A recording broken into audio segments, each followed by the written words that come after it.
Bonjour et bienvenue à tous, j'espère que vous allez tous très bien. On se retrouve aujourd'hui chez Sélection Photo pour poser deux questions. La première, comme vous l'avez vu, il y a eu des gros soucis de livraison ces derniers mois.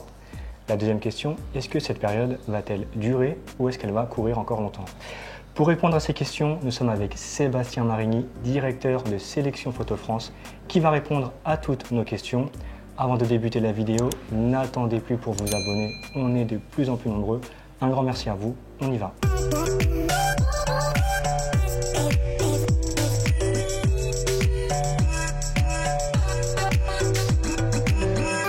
Bonjour Sébastien, comment vas-tu? Bah écoute, ça va super bien. Et toi-même? Ça va super. Bon. Je suis venu il y a quelques mois et je te cache pas que j'ai vu des vitrines vides. Oui. J'en ai vu, et pas qu'une marque. Ouais, ouais. Et pas que chez nous. D'accord. Pas que chez nous, mais on va en parler. Ça concernait à la fois les appareils photo, mais aussi les objectifs. Ouais, certaines optiques, absolument. Ça fait 3-4 mois en fait qu'on voit partout, sur les sites, en magasin, des ruptures de stock en permanence. Des livraisons qui arrivent au compte-gouttes. Est-ce que pour toi, c'est grave? Est-ce que pour toi, par exemple, pour le A7 IV, qui est la dernière grosse sortie de chez Sony, est-ce que c'est grave de l'attendre quasiment 5 mois? Alors, je te dirais que l'attente 5 mois, c'est pas très grave, dans la mesure. Alors, ça dépend qui. Des gens qui n'ont pas du tout de matériel et qui ont besoin de faire des prestats, oui, c'est grave. Après, nous, on a livré pratiquement toutes les précommandes. C'est-à-dire que les gens qui ont passé des commandes sur notre site internet ou à la boutique en disant « moi, je le veux », tout le monde a été livré. C'est-à-dire que quand il est sorti, fin décembre, tout le monde avait été, 100% des précommandes ont été livrées. D'accord. C'est-à-dire que Sony s'était fait l'engagement de dire « combien as-tu de précommandes? J'ai X précommandes. » À partir du moment où le produit est sorti. Là, par contre, c'était plus des précommandes, c'était des réservations. D'accord. Donc les réservations, c'est aujourd'hui quelqu'un qui cherche un A7 IV et qui ne s'arrête pas dans une boutique en disant « prévenez-moi dès que vous en avez un et je suis capable de vous mettre à la limite 500 € sur le comptoir pour que vous me le réserviez à moi et que ça ne parte pas ailleurs », il l'aura. Quelqu'un qui papillonne, qui fait un autre magasin en demandant à chaque fois s'il ne l'aura pas. Il l'aura en septembre. D'accord, excuse-moi. Ouais. En fait, ce produit-là ne peut aujourd'hui être que réservé. D'accord. C'est-à-dire qu'avant qu'on en ait en vitrine et que le produit, je puisse même faire des démonstrations, je pense qu'il va se passer encore un certain temps. Ça va s'améliorer, c'est évident. Ça va s'améliorer. Toutes les marques disent effectivement qu'ils vont reprendre un flux, mais il y a plein de raisons en fait à ça. La raison qu'on entend le plus souvent, c'est les problèmes de composants électroniques. Alors c'est vrai, mais c'est pas seulement ça. C'est-à-dire que c'est une conjonction en fait de beaucoup de problématiques. Évidemment, la première, on va dire que c'est les composants électroniques. Quand tu as une usine qui fabrique des connecteurs USB, Sony par exemple ou Nikon ne fabriquent pas de connecteurs USB. Ils achètent des connecteurs USB qu'ils mettent sur leurs produits. Si cette boîte-là a été fermée pendant 3 mois parce que le Covid l'a obligé en fait de confiner l'intégralité de la région, mais les produits ne sortent pas. Donc le produit est terminé, ils manquent juste le connecteur, ils ne vont pas sortir un produit s'il n'y a pas de connecteur. Logique, ouais. Donc ça, c'est la première problématique, c'était les connecteurs. Après, comme je te le disais, tu as des arrêts d'usine parce qu'il y a des confinements réguliers. Dans d'autres pays, nous, on a l'impression ici que ça va un peu mieux, on retire le masque, on n'a plus de jauge nulle part, ni dans les cinémas, ni dans les salles de spectacle, on peut aller dans les concerts, tout va bien, sauf que c'est pas vrai. La Shanghai vient d'être confinée. Ouais. Taïwan a été confiné. Taïwan est un endroit où les composants électroniques sont fabriqués, en particulier des capteurs. Donc tout ça fait que tu te retrouves à avoir un manque effectivement de composants parce que les composants ne sont pas fabriqués par les marques. Mais tu n'as pas que ça. Tu as aussi une chose qu'il faut garder à l'esprit, c'est le transport. Là, tu verras, il y a plein de cas, il y a plein de problématiques. Le transport, auparavant, les produits partaient par avion. On a bien vu que le fret avion est venu plus cher, le kérosène coûte plus cher. Là, aujourd'hui, un avion qui partait d'Asie pour venir en Europe survolait la Russie. Il ne survole plus la Russie. Ah bah oui. Donc, ça fait 3 heures de kérosène supplémentaire. 3 heures de kérosène supplémentaire, ça fait fatalement une augmentation des tarifs. D'accord. Donc, les tarifs en augmentation, ça veut dire que quelqu'un doit payer cette augmentation. Et qui? Ben nous, les consommateurs. C'est-à-dire que nous allons payer les produits plus chers. Et on le voit, puisqu'il y a une vague d'augmentation. Nikon, Sony, toutes les marques, Olympus, Fuji, Canon, vont augmenter leur prix.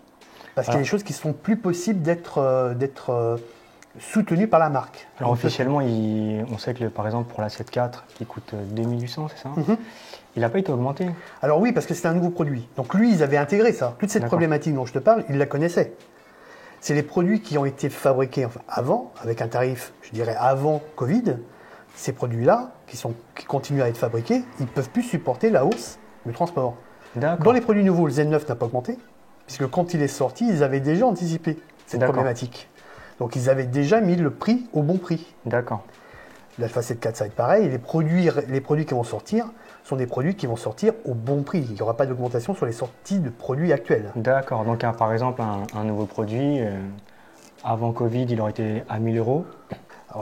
Il sera placé à 1200 euros. D'accord. Donc on a vu la problématique de fermeture d'usine, donc avec le problème humain aussi. Oui, bien sûr. Oui. C'est-à-dire que dans une usine, si tu as 10 personnes qui tombent malades, ça ralentit fatalement toute l'usine. Mais tu n'as pas que ça.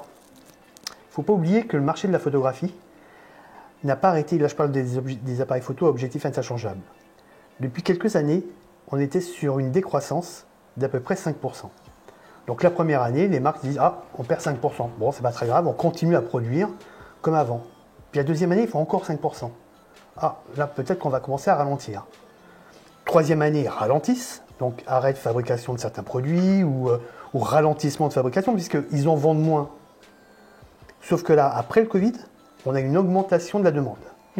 Cette augmentation, elle est de 20%. On ne change pas une usine en disant on passe de moins 5% ou moins 10% et sur un bouton, on fait partir plus de produits. Ça n'est pas possible. Donc il y a une demande qui est plus forte. Cette demande étant plus forte, il y a du délai. Ce n'est pas structurel, hein. Ce n'est pas les marques qui disent on va lever le pied pour donner un peu un effet de pénurie, pour exciter les gens. Ce n'est pas du tout ça. C'est que de toute façon, au niveau de la structure même d'une entreprise, quand on a ralenti la fabrication d'un produit, fatalement, quand il y a une hausse aussi rapide, et cette hausse a été rapide, un Z9 à 5 990 euros, alors que tout le monde pensait qu'il allait être à 7 200, t'imagines bien que la demande a été importante. J'ai une super question sur le Z9. Aujourd'hui, le Z9 est sorti fin novembre. Arrives-tu à livrer correctement tes clients? Correctement, non. Ce n'est pas le terme. On livre nos clients au fur et à mesure des arrivages de Nikon. Donc il y a un arrivage, on va dire, régulier, mais avec très peu de pièces. Donc effectivement, on va mettre un certain temps pour livrer l'intégralité de nos clients qui ont passé des commandes. D'accord. On est sur un délai de combien de temps à peu près? Alors c'est difficile à dire parce qu'en plus, je peux très bien en recevoir 10 demain. Et donc tout ce que je vais te dire est faux. Mais globalement, quelqu'un qui le passerait aujourd'hui en commande, on est en mai, il l'aura en septembre. Ah ouais. Donc la saison oui, parce que alors, là c'est la mauvaise période. Parce que quand je te dis ça, c'est qu'il ne faut pas oublier que juillet-août, et en particulier août, il ne se passe plus rien. D'accord. Il ne se passe plus rien dans le monde entier. Hein. Non, bien sûr, tout est à l'arrêt. Tout est à l'arrêt. Donc ça rajoute aussi cette problématique. Mais globalement, il faut bien 3 mois. Et ça pour n'importe quelle marque, Sony par exemple avec un A1, FX3. Alors non, et après il y a des produits qui sont bloqués, on va dire, qui sont effectivement, c'est le cas par exemple pour tout ce qui est APS-C. Sony a décidé, on ne fait plus d'APS-C pour le moment. J'ai lu cette histoire, hein, comme quoi ils arrêtaient tout ce qui était à 6000. En fait pour eux, tous ces gens-là sont des pragmatiques. C'est-à-dire que pour eux, ils se disent, aujourd'hui qu'est-ce qui marche le mieux, l'APS-C ou le plein format? Plein format. Voilà, tu as la réponse. Donc est-ce qu'il vaut mieux ralentir les APS-C et se consacrer sur du plein format, puisque je te dis, augmentation des capacités des usines, sur une chaîne de production où tu avais de l'APS-C, tu fais fabriquer plutôt des pleins formats sur ces chaînes de fabrication, donc tu oublies l'APS-C, sur cette chaîne tu fabriques des pleins formats, tu sors plus de plein format. C'est pour ça qu'on a de la facette 3 encore difficile, qui est le best-seller. Hein. Oui. Aujourd'hui c'est quand même la meilleure vente, c'est vraiment un produit qui va être une légende, puisque c'est un produit qui aujourd'hui fait l'unanimité pratiquement chez tous les photographes et vidéastes. Mais malgré ça, ce produit-là est difficile. D'accord. Donc il y a plein de produits comme ça. Et chez Nikon, on a aussi des difficultés sur les Z7 II. Donc tout le monde a une difficulté. Toute la gamme Nikon est impactée. Parce que tout le monde est impacté, parce que la demande, elle est aussi forte chez Sony, elle est aussi forte chez Nikon, elle est aussi forte chez Canon. Et dès qu'il y a un produit qui sort, il faut savoir qu'il y aura des difficultés de sortie, parce qu'ils ne vont pas remettre les machines comme il y a 5 ans, puisque je te dis, depuis 5 ans, ils ont réduit tout doucement. Voilà. On n'a pas parlé des Canon. Non, mais c'est là exactement les mêmes problématiques. On est comment pour un R3 par exemple? Parce que moi je vois ta vitrine et il y a 0 Canon d'affiché. R3, R5, R6, pareil, sur réservation, quelqu'un en veut un, il me dit Sébastien, j'en veux un, on le prend en commande, on le met dans la liste d'attente, il devient prioritaire, c'est-à-dire que quelqu'un qui vient en me disant tiens, au fait, si vous avez un jour un R5, je suis OK, je le prends. Mais vous voulez vraiment le passer en commande? Non, non, vous me prévenez. Mais jamais je vais le prévenir. Bien sûr, c'est logique. Ouais. C'est-à-dire qu'avant. Mais voilà, c'est ce que je dis, il faut vraiment. Mais tous les magasins font ça. Tous les magasins, tous les sites internet, maintenant te disent OK, si vous en voulez un, dites-nous-le. D'accord. OK. On a parlé appareil photo, on passe aux objectifs. Ouais. Tamron, il y a quelques mois, ils ont sorti un 35 150. Ils l'ont annoncé plus qu'ils l'ont sorti. C'est-à-dire qu'on en a eu vraiment une pincée. Donc ils l'ont annoncé plus que véritablement ils l'ont sorti. D'accord. C'est-à-dire qu'il ne faut pas oublier une chose, c'est que quand un produit est annoncé, ça ne veut pas dire qu'il est disponible. C'est-à-dire que beaucoup de gens se disent, tiens, Sony a annoncé avant-hier un 2470 2.8 G Master Mark II. Il sera disponible fin mai. D'accord, fin mai. Donc, il l'annonce fin avril, disponibilité fin mai. Pareil, disponibilité fin mai pour ceux qui auront fait des précommandes. D'accord. C'est-à-dire que la personne qui dit c'est cool, le 29 mai, je vais aller chez Sélection Photo, à la Fnac, chez Cire ou dans n'importe quel autre magasin, le 29 mai, il est hors de question qu'il puisse repartir avec. C'est impossible. Parce qu'encore une fois, on va être sur la même logique, ils ne vont pas en livrer 70 par magasin. Ils vont le livrer un peu partout, puisque de toute façon, ils n'auront pas, encore une fois, la capacité de livrer l'intégralité des demandes qui aura été faite pendant la période entre le moment où ils l'ont dit qu'il arrivait et le moment où il va arriver. Ok. Comment aujourd'hui on fait la sélection photo pour être sûr d'avoir le produit que l'on désire? Tu as un peu répondu à la question. Mais... Alors, on est toujours sûr parce que je pense que nous, les magasins SP, dont certains j'ai déjà cités, on ne vend que du matériel photo. Donc, le fait de vendre que du matériel photo, je ne veux pas dire qu'on est privilégié, mais globalement, on arrive, nous, à avoir le matériel qui correspond à nos besoins. Après, c'est le délai. Bien sûr, on sait qu'on va les avoir, mais par contre, je ne sais pas quand je vais les avoir. C'est difficile aussi pour une marque, hein, parce que nous, c'est difficile parce qu'effectivement, on n'arrive pas à donner satisfaction au moment immédiat du client. On a pris aussi une habitude, hein, c'est qu'on clique, ça tombe. Ben voilà, c'est plus vrai. C'est plus vrai. On ne clique pas et ça ne tombe pas tout de suite. Il y a aujourd'hui, il ne faut pas oublier, on parle de la photo, mais c'est pareil dans l'automobile, tu vas acheter un véhicule, on va te dire, mais monsieur, 3, 4, 6. Là, j'ai une personne qui a acheté un véhicule, on lui a dit 9 mois. 9 mois pour avoir un véhicule. Pourquoi? Parce que le véhicule n'est pas fabriqué en France. On ne va pas faire de politique, savoir s'il fallait restructurer la France et remettre de l'industrie, c'est un autre sujet. Mais non, pas fabriqué en France, fabriqué dans un pays tiers. Ce pays tiers, c'est aujourd'hui, on est sur 8 à 12 semaines de délai en bateau. Il faut savoir que, parce que dans les autres problématiques qu'on n'imagine pas, tu as beaucoup plus de containers qui passent d'Asie vers l'Europe que d'Europe vers l'Asie. D'accord. Donc, quand l'Asie envoie 10 containers, il ne revient que 3 containers. D'accord? Donc, il y a une pénurie de containers. S'il y a une pénurie de containers, on ne peut pas mettre les produits en container parce qu'on ne les a pas. Bien sûr. Donc, tu as ça. Tu as un autre souci. Auparavant, tu avais un train, qui est donc la route de la soie, qui partait de Chine et qui arrive à côté de Melun. Donc, c'est un train qui met 22 jours pour partir de Chine et qui amène de la marchandise par train jusqu'en Europe et jusqu'en France. D'accord. Elle traverse quel pays? La Russie. Aujourd'hui, elle se pose la question, est-ce que le fait de traverser la Russie, c'est aider la Russie, en sachant qu'il ne s'arrête pas, enfin il ne s'arrête pas, il n'y a pas d'échange commercial lors de ce trajet, mais il traverse la Russie.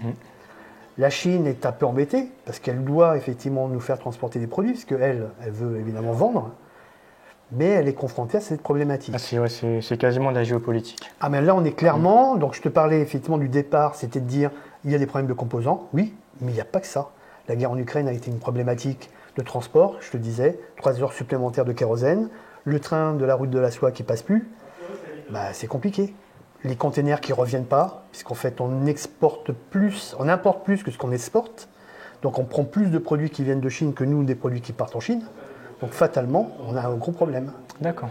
Donc tout ça fait qu'il y aura des ralentissements. Donc le conseil c'est précommandez vos produits. Vous en voulez, vous devenez prioritaire en précommandant. C'est-à-dire que quand tu me dis, Sébastien, je veux un produit, tu es prioritaire. Faut mettre l'argent. Voilà. Mais ça peut paraître un peu aberrant parce que c'est quelque chose qu'on n'a jamais connu. C'est clair. Mais c'est voilà, c'est un système commercial qui est un système commercial en temps de fonction du crise. contexte, ouais. Voilà, en temps de crise. Est-ce que dans ta carrière, as-tu connu pareil phénomène? Depuis que tu as ton magasin, depuis 86. Franchement, on a connu des crises. Il y a eu un tremblement de terre à Kobe, c'est dans les années 92, je crois 93, qui a bloqué pas mal d'exportations au Japon, parce que le Japon avait encore beaucoup d'usines qui fabriquaient. Donc, mais ça s'est résolu, enfin ça a même été pratiquement transparent pour nous. D'accord. Les marques, en général, à cette époque-là, stockaient. C'est-à-dire que tu avais beaucoup de stocks en France, beaucoup de stocks en Europe. Donc s'il y avait une pénurie quelque part, c'était pas très gênant, puisqu'en fait, on tapait dans le stock. Là aujourd'hui, en fait, les marques n'ont plus de stock. Il y a très peu de stock en Europe, il y a très peu de stock en France. Donc le stock principal maintenant, c'est aussi le fait de la mondialisation, c'est en Chine, au Japon, Thaïlande, au Vietnam. Donc là, fatalement, il y a du trajet. Mais tu sais, on parlait de pénurie tout à l'heure. On a une pénurie de masques qui a duré très longtemps. Quasiment 9 vois mois, 9 mois. Ouais. Avec les masques qu'on faisait sur les... bien sûr. On s'est dit, pas de souci, les masques, c'est la même logique. C'est-à-dire que tu remets pas en marche des choses en appuyant sur on-off. Une usine, tu fais pas on-off et ça repart. Donc, est-ce que j'ai connu ça quand il y a eu le tsunami? Il y a eu des difficultés d'approvisionnement, c'est vrai. Mais ça touchait qu'une partie. C'est-à-dire qu'il y avait encore des usines un peu partout dans le monde qui continuaient à fabriquer. Donc, ça a été compliqué pour les Japonais. Mais encore une fois, ils avaient aussi... Ça leur a permis d'ailleurs de rebondir assez facilement, de rebondir dans la mesure où ils ont aussi mis des usines de fabrication ailleurs qu'au Japon. D'accord. Donc eux aussi décentralisés. Ils ont dit ça serait bien qu'on ait une usine en Indonésie. Ça serait bien d'avoir une usine en Thaïlande. Ça serait bien d'avoir une usine au Vietnam. Comme ça, on prend moins de risques. Voilà. C'est-à-dire que si nous on a un problème, on va pouvoir quand même continuer à bosser. Donc même cette problématique de cassure due à un phénomène naturel, ça s'est pas mal passé. Là, c'est vraiment une conjonction de beaucoup de choses. D'accord. En fait, il n'y a pas un problème. Là, pour le tsunami, il y avait un problème. Là, tu as le problème des composants électroniques, des usines qui ferment, des composants électroniques qui ne sortent pas, le transport, la guerre en Ukraine. Tout ça fait que fatalement... C'est un alignement qui est... Voilà, on n'est pas... Voilà, c'est pas top. Bien sûr. Après, on ne va pas se raconter d'histoire. On est quand même sur des produits de loisirs. C'est moins gênant que s'il nous manquait du blé ou d'autres, ou de l'huile. Ouais. Voilà, et ça va nous arriver. Tu vois. Après, c'est encore une fois, on n'est pas là pour faire de la politique, mais c'est vrai qu'encore une fois, on est sur des produits de plaisir. Moi, ça ne me choque pas d'attendre mon prochain Tamron 35-150. Je passerai après tout le monde en plus. Moi, si j'ai un vrai problème en tant que revendeur, c'est-à-dire que moi, si j'en veux à titre perso, je vais d'abord livrer tous mes clients. D'accord. Donc, je ne vais pas faire passer ma propre activité de photographe devant mes clients. Donc, moi, si tu veux, c'est encore plus problématique. Je l'aurai bien après tout le monde. Mais bon, ça, c'est pas très grave. Mais voilà, c'est comme ça. Voilà. Est-ce que tu penses que la situation va s'améliorer? Alors, va s'améliorer. Là, par contre, il faudrait que j'ai une boule de cristal pour savoir si la problématique... alors, la Chine a aussi une manière de voir le Covid un peu différemment. C'est elle veut 0 cas de Covid. Donc, dès qu'il y a un endroit où il y a du Covid, ils arrêtent tout. Confinement, tout fermé. Là, ils sont en train, entre guillemets, je vais utiliser un mot un peu fort, ils sont en train de libérer une partie de la population de Shanghai. Une partie de la population de Shanghai, c'est 12 millions d'habitants. C'est-à-dire qu'il y a 12 millions d'habitants. C'est Paris, Lyon, Marseille. Tu vois, tu dis, waouh, c'est fou, quoi. Donc, nous, on ne se rend pas bien compte, mais 12 millions d'habitants, c'est-à-dire 12 millions de personnes qui travaillent. Et dans ces 12 millions, il y a combien de millions de personnes qui travaillent dans les usines de fabrication du matériel dont on parle? J'en sais rien. Donc, est-ce que ça va aller mieux? Je ne sais pas. D'accord. Je ne sais pas. Sébastien, pour conclure, on en est où aujourd'hui de l'état, économiquement, du monde de la photo? Alors, globalement, même à cause de ça, le marché se porte bien. Je le disais, on est sur une forte demande. On n'est pas fort, je disais 30%, mais on n'est pas aujourd'hui à 30% de plus que l'année dernière. Mais on est sur on est sur une augmentation, fatalement une augmentation du panier, parce que je t'ai dit que les prix augmentent. Mais aussi, je pense qu'on a été frustrés, c'est-à-dire que ça fait que pas partir en vacances, pas faire de voyage. Donc ça veut dire peu de photos de voyage. Donc tout ça fait que les gens ont envie aujourd'hui bien sûr, ils veulent se remettre. profiter, ils veulent vivre, ils veulent consommer. Voilà, c'est tout à fait normal. Donc le marché de la photographie se porte bien, pourrait se porter mieux, mais il ne faut pas imaginer que de toute façon, on aurait fait plus 30% parce que les usines auraient fabriqué plus. D'accord. Elles avaient pas, je le rappelle, les usines n'avaient pas la capacité de faire autant de produits qu'il y a de demandes aujourd'hui. D'accord. Voilà. Ils l'avaient peut-être il y a 5 ans, ils l'ont plus maintenant. Sébastien, merci beaucoup. Avec plaisir, j'espère que ça t'a aidé à voir plus clair. Ouais, bien sûr, parce qu'après, il y a beaucoup de rumeurs, il y a beaucoup de choses qu'on peut lire sur Internet. Oui, non, mais c'est pour ça que je précise qu'il y a quand même plein de choses. Il y a plein d'autres choses que, encore une fois, on ne va pas faire de géopolitique, je ne suis pas là pour ça. Il y a plein de choses à laquelle je n'ai pas forcément pensé. Là, je te donne, moi, toute la réflexion qu'on a pu avoir avec les fabricants, que ce soit avec Sony, que ce soit avec Nikon, avec Canon, avec Olympus, avec Pana. Tous ces gens-là te disent la même chose. Donc tu peux réussir à avoir des informations et de les faire coïncider. Après, il y a peut-être d'autres choses, mais ça par contre, j'en sais rien. C'est pour ça que te dire, est-ce que ça va s'arranger? Bien sûr que j'espère que oui. Hein. D'accord. Mais là, tu vois, tu as 2 nouveaux produits qui arrivent, 2 nouvelles optiques chez Sony. Elles vont être disponibles. Combien? Je ne sais pas. Quand est-ce que ça ira mieux, qu'il y aura un flux normal? Je ne sais pas. Je pense que tant qu'il y aura encore cette épée de Damoclès de fermeture possible d'usines, ça va poser un problème. Hein. D'accord, voilà. Super. Merci Sébastien. Avec grand plaisir, merci à toi. J'espère que cette vidéo vous a plu, que ce format aussi vous a plu. N'attendez plus aussi pour vous abonner au compte Instagram de Sélection Photo. C'est Sélection Photo-photo. Exact. On revient très vite avec de nouvelles vidéos. Un grand merci à vous. Continuez à faire de la photo et de la vidéo. À bientôt. À bientôt.